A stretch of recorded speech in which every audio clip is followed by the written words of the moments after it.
Muy bienvenidos a todos, hermanos, que Dios les continúe bendiciendo. Bueno, es un privilegio, es un honor que tenemos de poder estar alabando y adorando al Señor, de poder venir con libertad a escuchar la palabra de Dios. Tenemos que valorar eso.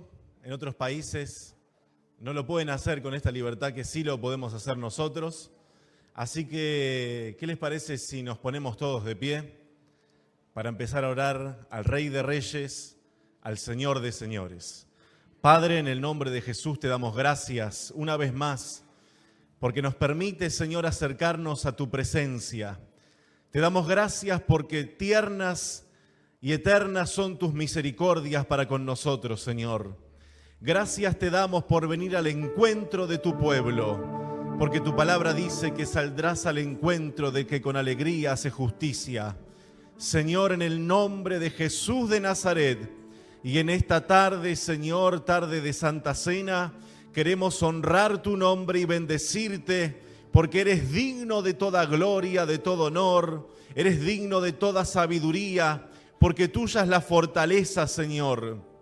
Padre, en el nombre de Jesús de Nazaret, queremos que ministres nuestras vidas, queremos adorarte, bendecir tu nombre, alabarte, Señor, en el nombre de Jesús de Nazaret, que podamos hacerlo con el entendimiento, pero también en espíritu y en verdad, Dios mío. Señor, tu nombre es reverenciado entre tu pueblo. Señor, tú eres digno de gloria, eres digno de alabanza, eres digno de suprema alabanza. Señor, y entregamos este momento en tus manos, también el momento de la palabra, de la Santa Cena, Señor. Todo lo que aquí se haga sea bajo la dirección del Espíritu Santo. Ponemos este momento en tus manos, Señor, en el nombre de Jesús, y que tu santa y divina presencia toque nuestras vidas, toque nuestros cuerpos, nuestra alma y nuestro espíritu, sea tocado por el Espíritu Santo de Dios. Gracias, Señor, te damos desde ahora y para siempre. Amén y amén. Alabamos y adoramos al Señor. Tarde de victoria, es una tarde de bendición, aleluya. Es una tarde para gozarnos en el Señor nuestro Dios. Gracias, Jesús. Micrófono. Gracias, Jesús. Gracias, Jesús. Dile a tu hermano, ¿estás en victoria? ¿Estás en victoria? Mario, sonido de la mañana. Aleluya.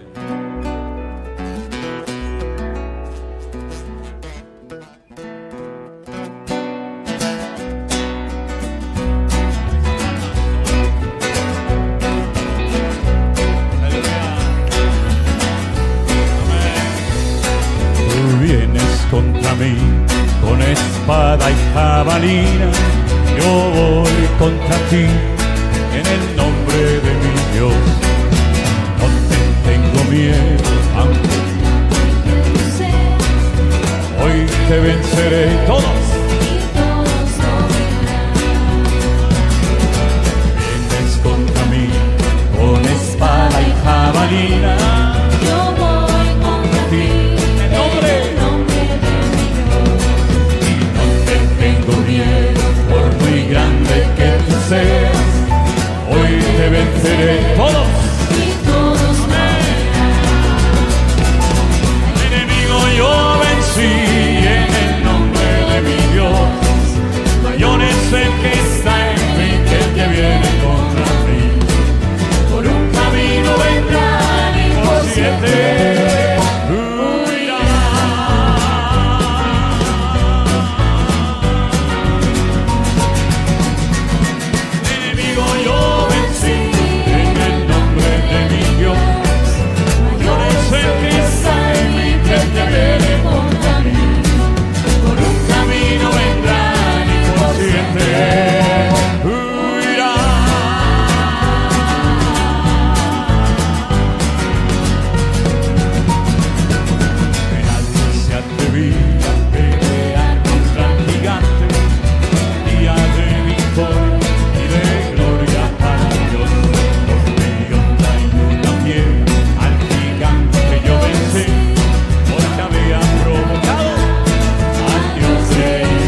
Oramos un momentito a nuestro Dios, cerramos nuestros ojos y pedimos la bendición de Dios para esta palabra que quiero compartir con ustedes en el día de hoy, siguiendo un poco la línea de los dos últimos mensajes que he compartido a la iglesia, pero después de orar, antes de pasar directamente al mensaje, tenemos también otros dos anuncios muy importantes, pero primeramente vamos a orar.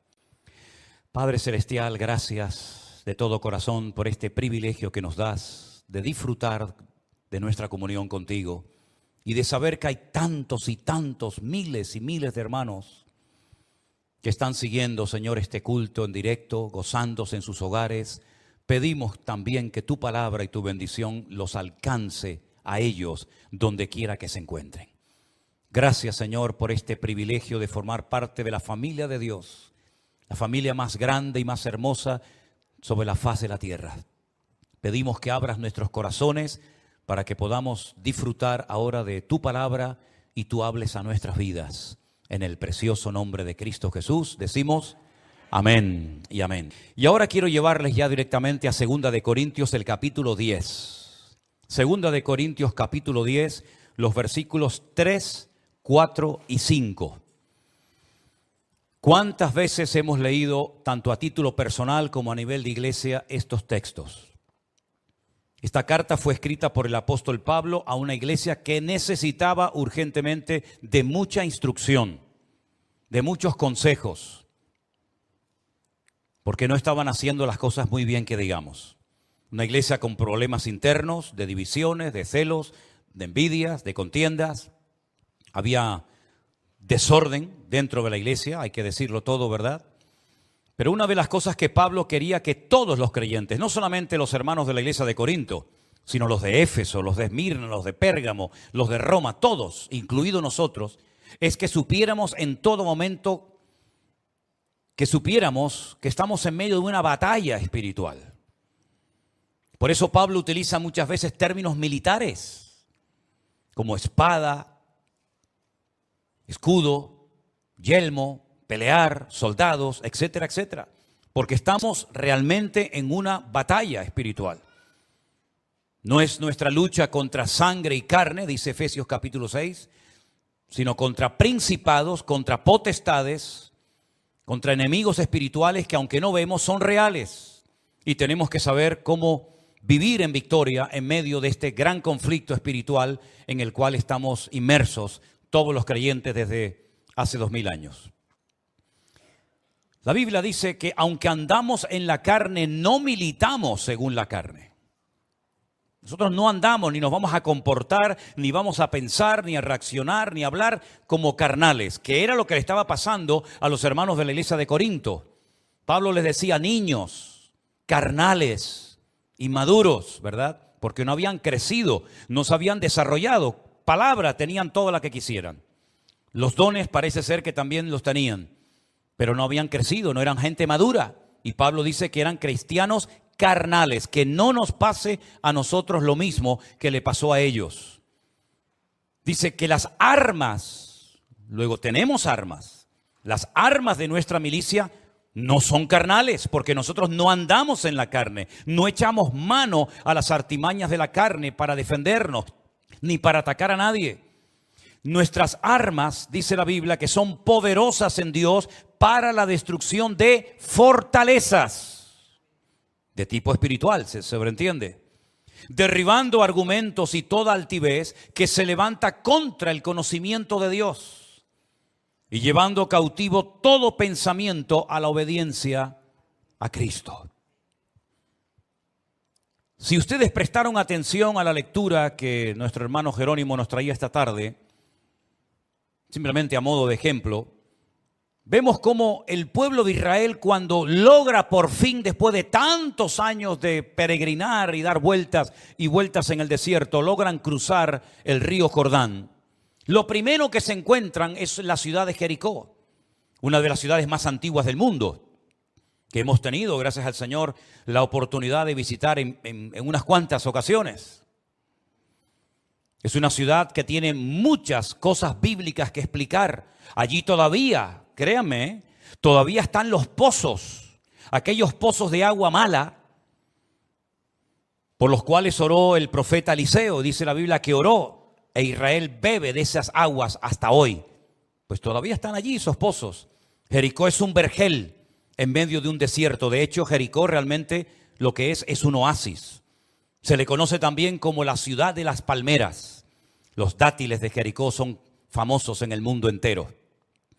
Allí en medio de Jericó hay un teleférico que te lleva a lo alto de una montaña donde hay un monasterio, porque allí cuenta la tradición que fue donde Jesús fue tentado. Dice que lo llevó a un monte alto, ¿verdad? Y allí Satanás le mostró todos los reinos de la tierra. Se cree que fue allí, en la ciudad de Jericó. Allí era donde vivía Jairo. Hace poquito hablamos de Jairo, ¿se acuerdan? Aquel principal de la sinagoga que va suplicándole al Señor que ore por su hija, que está a punto de morir. Finalmente sabemos que murió, pero el Señor le dijo: no temas, tranquilo, cree solamente, tu hija no está muerta, tu hija está durmiendo. Algo que algunos se reían de él. Podríamos hablar muchas cosas de Jericó, pero sin lugar a dudas, por lo que más es conocido Jericó es por sus murallas, ¿sí o no? Las famosas murallas de Jericó. Murallas enormes, dobles, por cierto. Dice que había una muralla exterior y una muralla interior. Y había gente, como por ejemplo Rahab, que vivía entre el muro de fuera y el muro de adentro. Una ciudad, humanamente hablando, imposible de conquistar. Ellos no tenían catapultas, ellos no tenían armas modernas para derrumbar aquellos enormes muros. Pero la Biblia dice, y lo dice Rahab la ramera, la que vivía dentro de aquella ciudad, que el corazón desde el rey hasta el más pequeño estaba muerto de miedo, porque ellos sabían que tarde o temprano la ciudad de Jericó caería en manos de los hijos de Israel. Ahora bien, si no se conquistaba Jericó, no se iba a poder conquistar el resto del país. Ese es el motivo, esa es la razón por la cual algunos creyentes todavía siguen peleando con cosas que no logran superar. Y la pregunta es, ¿por qué yo no logro superar nunca este tema puntual? Porque para poder obtener ciertas y determinadas victorias en tu vida, previamente tienes que vencer a otras cositas o a otros enemigos, o llámalo como quieras. Si no se conquistaba primeramente la ciudad de Jericó, no se iba, repito, a poder conquistar el resto del país. Para ellos era algo infranqueable. Para ellos era imposible tomar posesión de aquella ciudad. Estaba cerrada, estaba amurallada. Ellos no tenían mucha experiencia militar. Y por lo tanto lo que hizo Josué fue orar. Pedirle al Señor que le mostrara la estrategia, que le mostrara la forma como iba a poder conquistar esa ciudad. Y el Señor se lo mostró. El Señor le reveló que para tomar posesión de esa ciudad, lo que tenían que hacer era fiarse del plan de Dios. Dios sabía cómo tomar posesión de la ciudad. Ellos no, pero Dios sí lo sabía. Dios nunca tendrá problemas a la hora de resolverte tus problemas. Dios nunca se llevará las manos a la cabeza y dirá: ¿y ahora qué hago? ¿Ahora qué le digo? El Señor es un Dios omnipotente, que todo lo puede, omnisciente, que todo lo sabe, y omnipresente, que está en todas partes. Por lo tanto, cuando tú no sepas qué hacer, habla con Él, que Él te va a decir lo que tienes que hacer. A modo de ejemplo, ¿se acuerdan cuando estaban cerca en ese desierto y había una multitud que había estado todo el día escuchando las enseñanzas del Señor Jesucristo, y ya llegaba la hora de la despedida, el atardecer, y los discípulos están preocupados porque el Señor se extiende en sus mensajes y le dice: Señor, despide ya a la multitud, es tarde, la gente tiene hambre, no han comido en todo el día y tienen que ir a comprar comida. Y el Señor le dice: dadles vosotros de comer. ¿Por qué se tiene que marchar la gente? ¿Por qué le dan lugar al temor? Dadles vosotros de comer. Y entonces salta el que siempre estaba sacando cálculos y le dijo al Señor: Señor, ni 200 denarios, que por cierto no los tenían, bastarían para dar de comer a esta multitud. No tenemos recursos para dar de comer a esta gente. Nos vamos a ver en un conflicto, en un problema dentro de un rato. Porque la gente sí está muy contenta, muy gozosa. Algunos han sido sanados, otros han sido liberados. La gente está contenta, pero amigo, cuando el hambre aprieta, la gente se convierte a veces en gente desagradable y violenta. La Biblia nos enseña que el Señor Jesucristo le dijo: decidle a la gente que se siente. que tengan calma, que no pierdan el control, el equilibrio en ningún momento. Y por ahí entonces se dan cuenta de que había un muchacho con unos poquitos panes y peces y se los traen al maestro y le dicen, pero por otra parte, Señor, ¿qué es esto para tanta gente? Y el Señor dijo, dádmelos. Y dice que bendiciéndolos, dio gracias, partió aquellos panes y aquellos pocos peces y comieron multitudes. Y dice la Biblia que sobraron cestas enteras llenas de pedazos que habían sobrado. ¿Cuántos dicen amén? Si hubieran despedido a la gente, si hubieran perdido uno de los milagros más espectaculares de todos los que hizo el Señor Jesucristo. ¿Te das cuenta cómo a veces no es bueno decirle, Señor, quítame esto? Porque si te lo quita inmediatamente, no aprendes una lección que te puede capacitar para las próximas pruebas y dificultades que tendrás que experimentar en el futuro. Entonces decir, Señor, yo no entiendo lo que me está pasando. Yo no entiendo ¿cómo puedo superar esto? Pero en el nombre de Jesús yo confío en ti y sé que tú me vas a mostrar qué tengo que hacer. Y cuando Dios te muestra qué tienes que hacer, indirectamente te está diciendo lo que no tienes que hacer. Josué le dijo, está bien, Señor, dinos qué hacemos. Ellos ya estaban afilando sus espadas, sus lanzas, sus jabalinas, ya estaban ya maquinando en las carpas diciendo, bueno, vamos a atacar por ahí, o tú subes por acá y yo hago esto. El Señor le dijo nada de eso. Olvídense. Esta batalla es mía. Y ustedes tienen que aprender a oír las instrucciones que yo les voy a dar y fiarse de ellas y ponerlas en práctica. ¿No dice la Biblia, encomienda al Señor tu camino? Confía en Él y Él hará. Pues eso es lo que hicieron. Oraron al Señor. Expusieron su problema delante de Dios. Señor, hemos cruzado el río Jordán. Hay niños, hay mujeres, hay ancianos, hay animales. Señor, llevamos 40 años dando vueltas. Ya estamos cansados de tanta arena, de tanto calor, de tanto desierto. Señor, ya queremos tener nuestro trocito de tierra para criar nuestros animales, para plantar, para tener una vida feliz, hacer nuestras casitas. Señor, ¿qué hacemos? Y el Señor le dijo, dar vueltas. Dar vueltas. Dar vueltas. Bueno, será para ver el perímetro de las murallas, ¿no? Para ver cuán grandes son. Por ejemplo, las murallas de Jerusalén tienen un perímetro de 4,5 kilómetros aproximadamente. Entonces, bueno, siempre es bueno conocer el terreno que vas a atacar o vas a visitar, ¿verdad? Antes de ir. Yo tengo la costumbre, por ejemplo, antes de ir a un sitio, me meto en internet y estudio todo lo que puedo estudiar sobre esa ciudad, sobre ese país, el clima, la gente, la historia, lo que hicieron estos, lo que hicieron los otros, y así más o menos me entero un poco de lo que me voy a encontrar. Entonces probablemente cuando Josué reunió a todos sus soldados y les dijo, muchachos, mañana nos vamos a levantar temprano, al alba, a la hora que sale el sol, y vamos a dar una vuelta alrededor del perímetro de la ciudad de Jericó. Y dijeron, es lógico, es normal, es la primera vez que vemos esta ciudad. Vamos a recorrerla a ver cuántas puertas tiene, si todas las murallas tienen la misma altura, si hay un punto débil, si hay alguna grieta.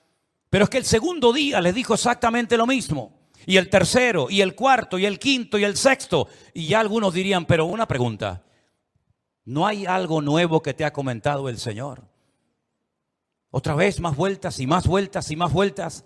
Dios los está probando y les está probando en un área que es fundamental para poder vivir una vida cristiana victoriosa y para poder crecer como creyente. Y es la obediencia.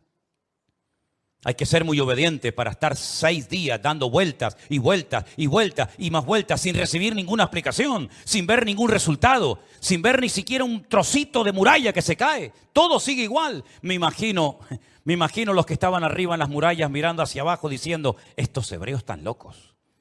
Estos son idiotas esta gente.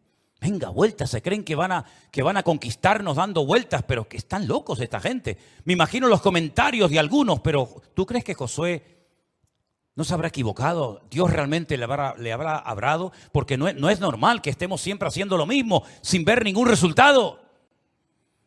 Y para colmo, el 7º día le dijo, bueno, ¿y ahora qué hacemos? Ya hemos llegado al 7º día. Ya conquistamos, sacamos las espadas, sacamos las lanzas, los escudos, las jabalinas. Dijo, no, ahora tengo una orden nueva de parte del Señor. Dije, bueno, gloria a Dios, por fin. Hoy me dijo el Señor que tenemos que dar no una, 7 vueltas. 7 vueltas. ¿Sabes el calor que hace en ese valle? Yo no sé qué época podía ser, la verdad es que podría averiguarlo, no lo he hecho, ¿no? Pero yo sé que hace mucho calor en el Valle del Jordán. Hace un calor terrible. Es todo llano y te da el sol desde la mañana hasta la noche. Un calor terrible. Jericó es una ciudad muy caliente, muy caliente. Y cuando sopla el viento, ni te cuento, se levanta ese polvo, se levanta esa arena que se te mete en los ojos, es muy molesto, es terrible, terrible. 7 vueltas el último día. Y al final dice la Biblia que las murallas cayeron no por sus estrategias humanas, sino por obediencia a la estrategia y al plan de Dios. ¿Cuántos dicen amén? ¿Por qué les cuento esta batalla que todos ustedes conocen perfectamente? Porque tenemos que aprender ciertas y determinadas lecciones de lo que Dios allí dijo, de lo que allí pasó, para poder entender lo que yo hoy, en pleno siglo XXI, con mi vida, con mis problemas, con mis luchas, con mis debilidades, etcétera, tengo que hacer y cómo comportarme. Pablo dice, nosotros también estamos en batalla, como ellos estuvieron en guerra, pero ellos peleaban contra Jericó, contra los filisteos, contra los amorreos, contra los hititas, contra los jebuseos. Nosotros no tenemos ese tipo de enemigos naturales de carne y hueso, pero tenemos enemigos tremendamente poderosos y además una gran desventaja, porque a los enemigos de carne y hueso los ves, pero nuestros enemigos no es que sean invisibles, son invisibles para nosotros, pero ellos juegan con una ventaja y es que los demonios te ven a ti, pero tú a ellos no. Salvo alguna excepción. Estamos en batalla. Las armas de nuestra milicia no son como las que ellos utilizaban en aquella época. Pero Pablo dice, tenemos armas que sirven para destruir fortalezas, para derribar argumentos y para tomar cautivos pensamientos y llevarlos a la obediencia de Cristo Jesús. Si Pablo está revelando otro tipo de guerra, no es una guerra natural, no es una guerra física, no es una guerra de cuerpo a cuerpo, hombre contra hombre, sino es una guerra de tipo espiritual, pero real, donde tienes que estar bien armado para que no caigas en el campo de batalla y seas una víctima, sino seas cabeza y no cola, y más que vencedor en el nombre de Jesús. Ahora, si se dan cuenta, hay batallas que se ganaron así, rápidamente, de un día para otro. Por ejemplo, dice la Biblia que en el Antiguo Testamento hay un momento en el que 1.000.000 de soldados vienen a atacar Jerusalén y el rey tiene miedo. Y entonces esas cartas que le causaban temor, que le intimidaban, dice que las pone delante de la presencia del Señor y le dice, Señor, yo no puedo pelear contra 1.000.000 de soldados. No tenemos preparación militar ni armamento para pelear a esta gente. Y el Señor le dijo, no hagan nada, salgan mañana al campo de batalla cantando. Es que el Señor tiene un humor. El Señor tiene un humor, de verdad que, vamos, que es increíble. A estos le da vuelta, a otros los pone a cantar, a otros le dice enciende una vela y toca la trompeta y los enemigos huirán, como caso de Gedeón. Es que es increíble. Pero es fiarse de Dios. No, tal vez no entiendo, tal vez yo haría otra cosa, pero esto es lo que Dios me ha dicho que haga. Y la Biblia dice que salieron cantando y esa noche todos salieron despavoridos y se mataban entre ellos. No tuvieron que hacer absolutamente nada. Hay batallas en la vida, hay cosas en la vida que podrás vencer, no digo fácilmente, pero sí digo rápidamente. Miras atrás y dices, fíjate aquello que hice tanto tiempo, lo he controlado, lo tengo sometido. Pero hay otras batallas que te va a llevar tiempo. Y tienes que saber si esta batalla que estoy librando es de larga duración o es de corta duración. Por ejemplo, hay cosas que no se pueden ir dejando poco a poco. Imagínate el que consume drogas. Las voy a ir dejando poco a poco. Poco a poco. ¿Y poco a poco cuánto es? Bueno, si antes me pinchaba 3 veces, ahora me voy a pinchar 2. Pero estamos igual. El problema no está en la cantidad. El problema está en que hay algo que tienes que dejar. Hay batallas que para ganarlas, tienes que tener la actitud de una persona radical.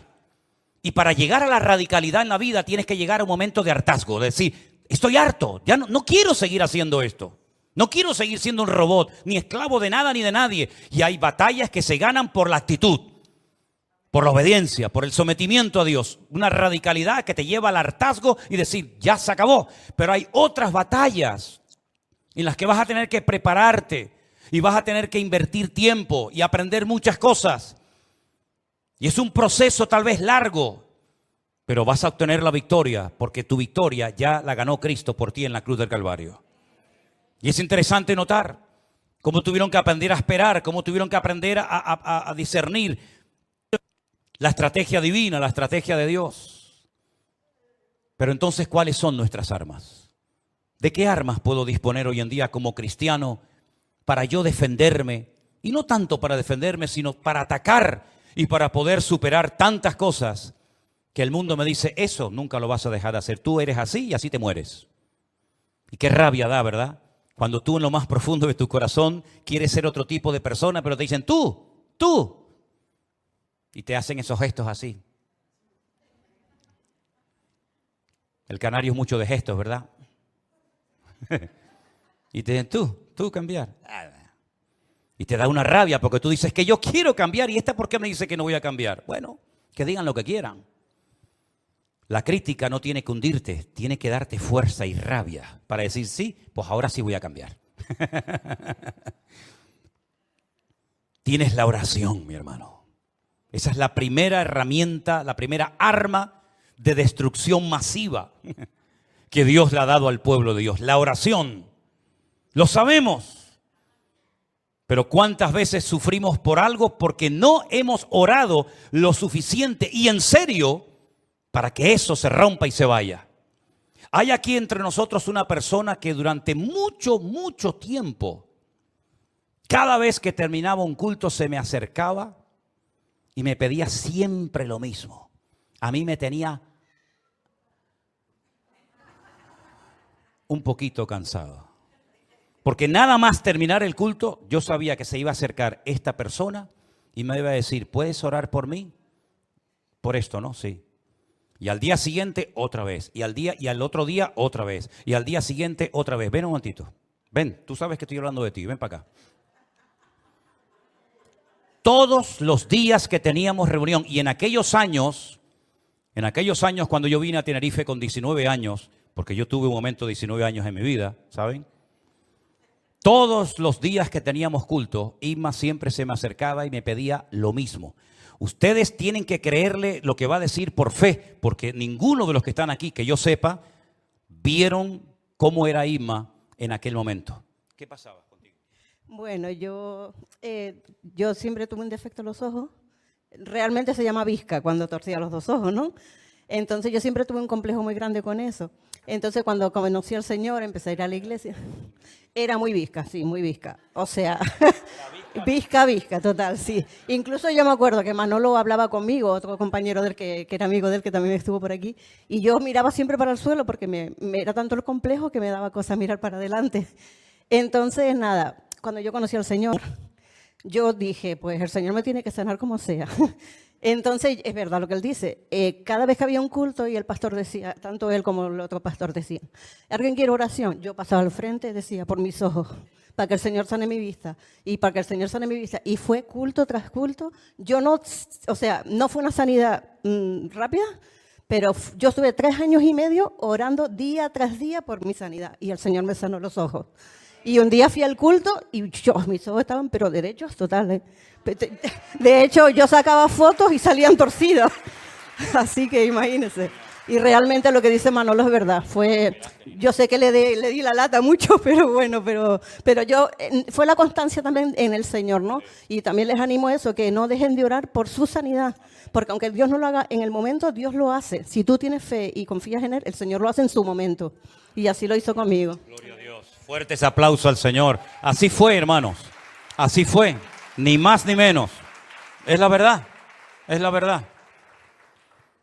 ¿Tú tienes fotos de aquella época? ¿O las rompiste todas? Trae algún día unas, por favor. La ponemos aquí en la pantalla. No. No, pero es la verdad. Yo le decía, Señor, por favor, ten misericordia de mí. Por favor, haz algo. Me tiene podrido esta muchacha ya. Y el Señor se glorificó. Lo podía haber hecho así instantáneamente en un culto. Lo hizo progresivamente, pero lo hizo. Y eso es lo importante. Lo importante es ser constante. De hecho, la Biblia habla de constancia.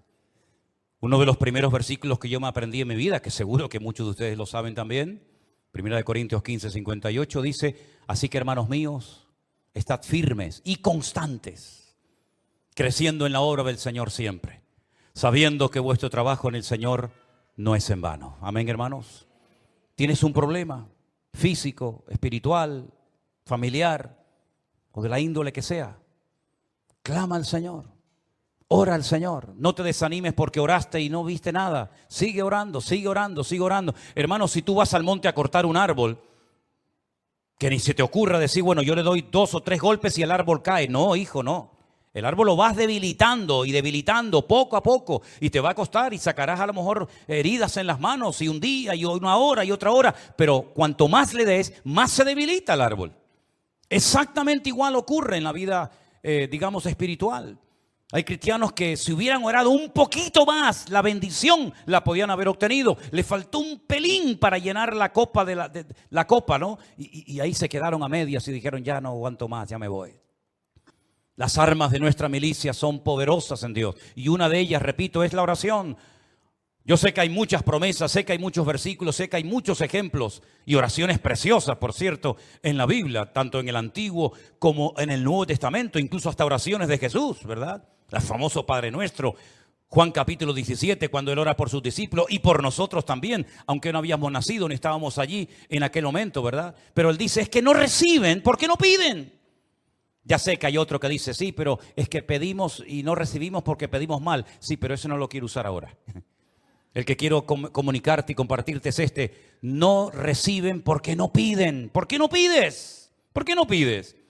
Perdonen si les suena mal este refrán, pero es que es así. Dice que el que no llora, pues llora. Clama al Señor y yo te responderé y te enseñaré cosas grandes y ocultas que tú no conoces. Así que ora al Señor, es un arma poderosa que tienes. Nosotros cuando oramos sabemos que Dios nos está escuchando, ¿sí o no? Porque Dios no es sordo. Y lo bueno de la oración, fíjate la estructura, la forma como Dios ha diseñado este tema de la oración, con otros no, pero con el tema de la oración lo ha hecho tan accesible que puedes orar sentado, o de pie, o conduciendo, o en un barco, en un avión, en un submarino. Puedes orar en cualquier postura, cualquier hora del día, de pie, sentado, caminando, corriendo, como sea. Es decir, no hay límites, puedes orar cuando quieras, cuantas veces quieras. No hay un horario, bueno, de 3 a 4 y de 6 a 8. En cualquier momento puedes orar. Ora, mi hermano, hasta que veas la bendición de Dios en tu vida. ¿Cuántos dicen amén?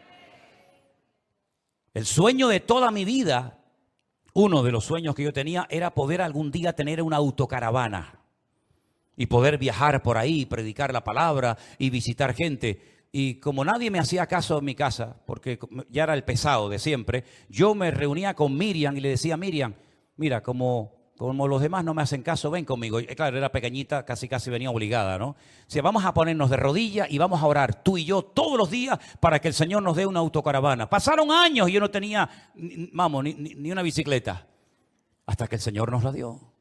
En otras palabras, hermano, no se canse de orar. Clama al Señor, pide al Señor. Y el Señor tiene grandes regalos y sorpresas. Pero es que si no se los pides, a lo mejor el Señor dice, bueno, se lo voy a dar a otro.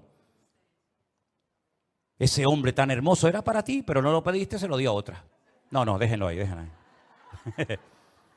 Tenemos la palabra de Dios, amén, hermanos. La palabra de Dios.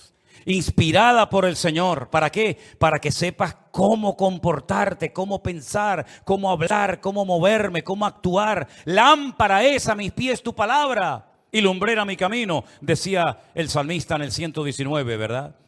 La palabra de Dios te orienta, la palabra de Dios te alienta, la palabra de Dios te habla, te abre los ojos. Fíjense cuando aquellos 2 discípulos desanimados diciendo, nos hemos equivocado de Mesías, dejamos el trabajo, dejamos la familia, dejamos todo, hasta vergüenza les daba volver a su provincia y se iban en dirección opuesta porque Emaús está yendo en una dirección y Galilea está en otra dirección. Ellos eran galileos, ellos eran del norte, pero seguramente a estos 2 discípulos les daba vergüenza volver a su tierra y decir, nos hemos equivocado, mataron al Mesías, lo dejamos todo creyendo que era el verdadero y nos hemos equivocado. Y dice que camino hacia Emaús el Señor se les presentó y empezó a hablarles.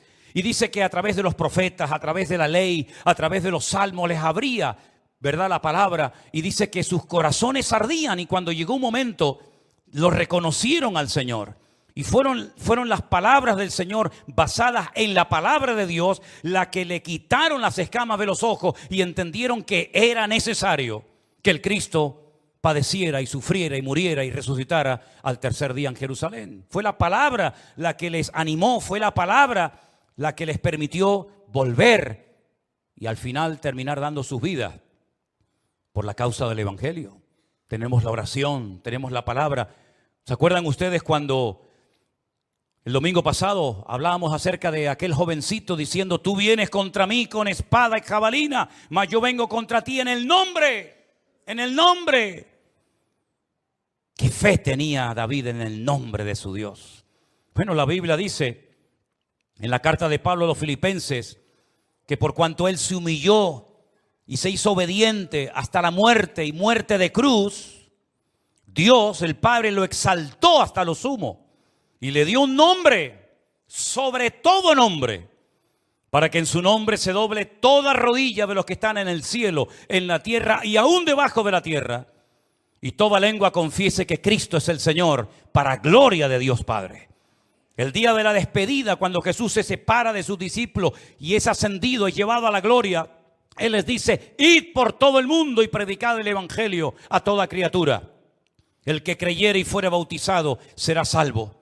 Y les dice: en mi nombre echarán fuera demonios, en mi nombre pondrán las manos sobre los enfermos y sanarán. Todo era en mi nombre, en mi nombre, en mi nombre. Y llegó un día en el que el Señor les dijo: hasta ahora nada habéis pedido en mi nombre, pero atrévanse a utilizar el poder de mi nombre, la autoridad de mi nombre, para que el Padre sea glorificado en el Hijo.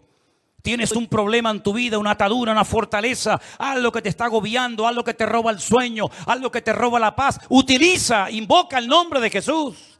En el nombre de Jesús, esto se va de mi vida. Y si mañana viene otra vez, lo que sea, a molestarte, en el nombre de Jesús te recuerdo lo que te dije ayer: vete de mi vida. Y otra vez, hasta que finalmente, dice la Biblia, que si te sometes a Dios, el diablo huirá de vosotros. ¿Cuántos dicen amén? Tenemos que acostumbrarnos a usar más el nombre de Cristo. Cuando oremos, cuando vayamos a trabajar, cuando estemos conduciendo, cuando vayamos a un viaje: Señor, en tu nombre yo voy a hacer esto. Señor, en tu nombre que se abran las puertas. Señor, que tu nombre sea glorificado y que la gente reconozca que esta obra, quien la ha hecho, no ha sido el pastor, no ha sido un hombre, sino ha sido el Señor a través de su precioso y poderoso nombre. No solamente tenemos la oración y la palabra y el nombre de Cristo, sino dice la Biblia: vuestra fe ha vencido al mundo. El regalo, el don de la fe, qué maravilloso. Y hermanos, qué triste cuando he conocido gente que me dice: ¿cómo me gustaría a mí? Eso me lo han dicho, ¿cómo me gustaría a mí tener la fe que ustedes tienen? Yo digo, bueno, pues pídela al Señor. La fe es un regalo de Dios maravilloso. Pero la fe tenemos que usarla. Porque ustedes saben en la Biblia que hay muchos tipos y niveles de fe. Jesús le dijo una vez a un hombre: hombre de poca fe, ¿por qué dudaste? Cada vez que dudamos, para el Señor somos una persona de poca fe. Pero cada vez que creemos en Él y en el poder de su palabra, el Señor le dijo a aquel centurión: hombre, grande es tu fe. Vete, tu siervo ha sido sanado. En otras palabras, la fe puede crecer o menguar. Puedes tener una fe de buena calidad o de pésima calidad. Dice la Biblia que sin fe es imposible agradar a Dios. Por lo tanto, mis queridos hermanos, pongamos nuestra fe en Dios. Hay gente que tiene una fe tremenda en el periódico. Todo lo que leen del periódico se lo creen.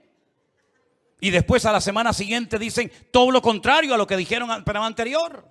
Hay gente que tiene fe en los horóscopos. Hay gente que tiene fe en lo que dicen por ahí, pero que poca fe tienen en el Señor. Cuando el Señor Jesucristo dijo: tened fe en Dios. ¿Cuántos dicen amén? ¿Se acuerdan aquel padre desesperado que llega a los discípulos y le dicen: mi hijo no sé lo que le pasa, cuando ve aguas profundas se me tira adentro, se me quiere ahogar, se quiere matar? O cuando pasamos por un lugar donde hay fuego, se me tira adentro porque se quiere quemar. Y dice la Biblia que los discípulos no pudieron hacer nada. Oraron por él, trataron de liberar al muchacho, pero no había forma. El Señor no estaba, se había ido a la montaña a orar, y cuando baja Aquel padre desesperado que había venido con una expectativa tremenda, le dice al Señor, Señor, si puedes hacer algo, por favor, ayúdanos. Y el Señor dice, tranquilo, ¿cómo que si puedes hacer algo? No me eches a mí el muerto, yo no tengo el problema. Si tú puedes creer, Señor, ayúdame incredulidad. Si te patina la fe, si la tenías o la perdiste, dile al Señor, Señor, aumenta mi fe para creer que yo puedo ser una persona completamente diferente si me propongo ir en serio y conquistar todos mis enemigos en el nombre de Jesús. Y finalmente tenemos algo precioso que a veces no valoramos porque consideramos que ya es algo normal, pero es algo que tiene un poder tremendo. El Salmo 133, que la mayoría de nosotros conocemos perfectamente, dice, mirad cuán bueno y cuán delicioso es habitar los hermanos juntos en armonía. Y el Salmo podía haber terminado ahí diciendo, es verdad, qué bonito, ¿no? Cuando estamos juntos los hermanos, nos saludamos, hablamos, compartimos. Pero es que hay una promesa. Dice, porque allí, en esa reunión, en esa asamblea, en ese lugar donde están los hermanos juntos en armonía, hay bendición y vida eterna. Cuando estábamos ahora este verano en Galicia, a mí me gusta mucho el tema de las aves. Y bueno, cuando veo un buitre o un pájaro carpintero, que este verano vi bastantes pájaros carpinteros y tantas aves que me llaman la atención, un águila, un aguilucho, apareció en el horizonte y de repente quiso atacar un nido de urracas. Aquí en Canarias no hay urracas, pero son muy escandalosas. Y entonces, como la urraca sabe perfectamente que no se puede defender contra un aguilucho, porque es mucho más fuerte que ella, lo que hizo fue comenzar a hacer un escándalo tremendo y comenzaron a salir urracas de todas partes. Y todas se juntaron como si fuera una nube negra, una bola, y todas contra el aguilucho, y el aguilucho debe ser que se asustó y salió volando y las dejó tranquilas. Una sola no podía haberle hecho frente al aguilucho, hubiera muerto. Pero cuando se juntaron todas, el aguilucho se asustó y se fue volando. Nosotros como cristianos tenemos que aprender y darnos cuenta de que el poder de la unidad es tremendo. No te aísles cuando te duele la cabeza y te quedes en casa, porque es cuando más tenías que haber venido. ¿Cuántas veces yo he venido a la iglesia con dolor de cabeza? Y cantando, predicando, se me fue. No te quedes en casa cuando hay frío, o cuando hay lluvia, o cuando hay calor. No te quedes en casa cuando no tienes ganas de venir al culto, porque si te quedas en casa cuando no tienes ganas de venir, es cuando más tenías que haber venido. En otras palabras, dale gracias al Señor por tener otros hermanos que simplemente, fíjate lo que te digo, simplemente hoy, tú por el esfuerzo que has hecho de haber venido aquí, de haberte arreglado, ya te desodorante y eso, ¿no? Desodorante, colonia, ¿cómo es? La maquillante, la reflectante, esta cosa, ¿eh? Lo digo porque simplemente por el hecho de haberte ya arreglado y haber dado un pasito y haber venido aquí en guagua, caminando en taxi o como sea, ya no te vas a ir igual que como entraste. Ya te vas a ir con algo de bendición en tu vida. Y si además la palabra que estás escuchando, estas 5 herramientas, la oración, la palabra, el nombre de Cristo, la fe y la comunión con los hermanos, lo pones en práctica, eres imparable e indestructible. Porque hemos vencido al enemigo, porque mayor es el que está en nosotros que el que viene contra nosotros. Por un camino vendrán y por 7 huirán. Fuertes aplausos a nuestro Dios en esta tarde. Ese es nuestro Dios. Ese es nuestro Dios. Aleluya. Pero si no conquistaban Jericó, olvídense, no hay tierra para nadie. Hay victorias, hay batallas que previamente tienes que ganar para poder enfrentarte a otras batallas. Termino diciéndoles algo. David, cuando fue a pelear contra el gigante Goliat, no era la primera vez que se jugaba la vida. Cuando él abre su corazón y cuenta algo que yo creo que ni los hermanos sabían. Yo he matado un oso. Yo he matado un león. Todo eso lo preparó el Señor en esas experiencias para que cuando él llegara al campamento del filisteo, él viera al filisteo como un oso más o como un león más. Por lo tanto, todas las experiencias que has tenido, incluso las negativas, incluso las que te han hecho llorar, que esas son las mejores. Porque lo que se aprende llorando nunca se olvida. Lo que tú aprendes con dolor y sufrimiento, eso no lo olvidas en tu vida. Pues dale gracias al Señor por todo el bagaje y por todo el recorrido que has caminado con Él, porque todo eso te ha capacitado y te ha preparado para que termines este año, que todavía te quedan muchos días, semanas y meses, en la más contundente victoria y sea el mejor año de tu vida. ¿Cuántos dicen amén? ¿A cuánto le gustaría tener el mejor año de su vida? A ver, levanten la mano. Gloria a Dios. ¿A cuánto le gustaría casarse este año? No, bajen la mano. Hay ganas en el pueblo, ¿eh? Ahora, bueno, ya yo no hago milagros, ¿eh? Oramos a nuestro Dios en esta tarde.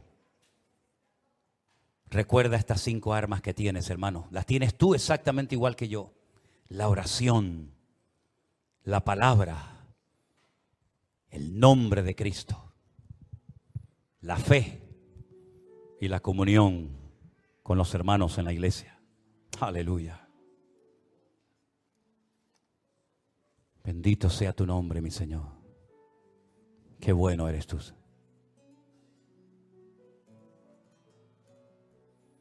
Gracias, Señor Jesús. Todo lo que sucede en nuestras vidas tiene un propósito y una razón de ser. Oh, gracias, Señor. Gracias, Padre. Pero no te resignes a la mediocridad. Permítele al Señor sorprenderte en estos próximos días. Ponte de pie conmigo en esta tarde. Aleluya. Gracias, Señor. Tú vienes contra mí con espada y jabalina. Yo voy contra ti en el nombre de mi Dios. No te tengo miedo, por muy grande que tú seas. Hoy te venceré y todos lo verán. Tú vienes contra mí con espada y jabalina. Yo voy contra ti en el nombre de mi Dios. Y no te tengo miedo, por muy grande que tú seas. Hoy te venceré. Y todos lo verán. Al enemigo yo vencí en el nombre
Hay una hermana que ha venido nada más y nada menos hoy desde Noruega.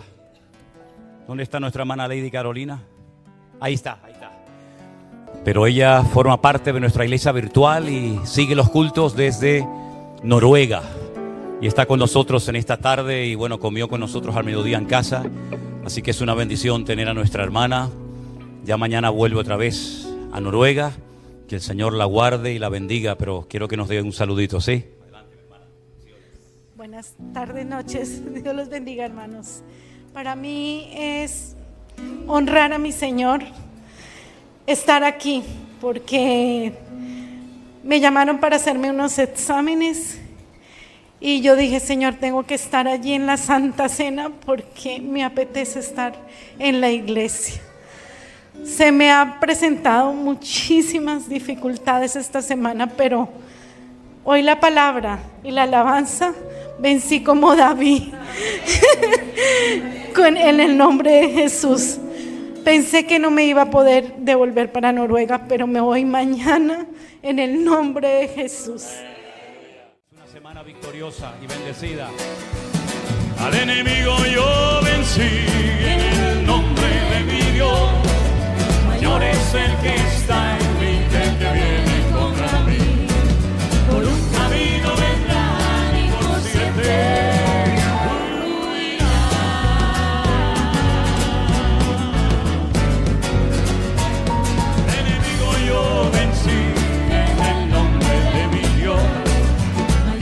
el que está en mí, el que viene contra mí. Por un camino vendrán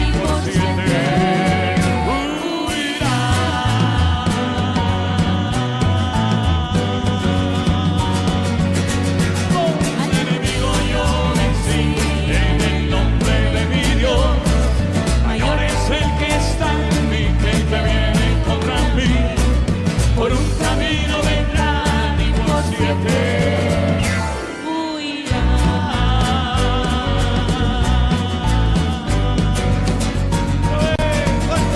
Al enemigo yo vencí en el nombre de mi Dios.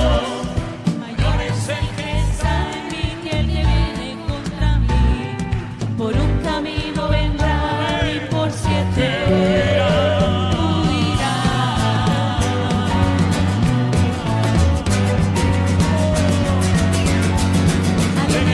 yo vencí en el nombre de mi Dios. Mayor es el que está en mí que el que viene contra mí. Por un camino vendrán y por 7 huirán.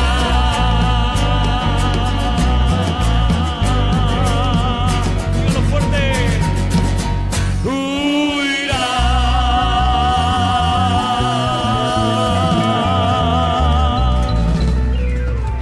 Huirán. Amén. Aleluya.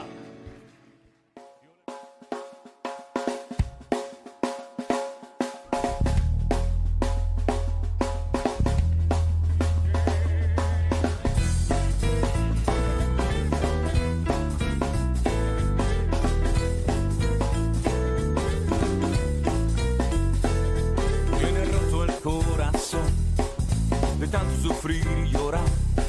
Tienes que aprender a descansar en Dios. No importa lo que te dijeron, no importa lo que te hicieron. Tienes que aprender a descansar en Dios.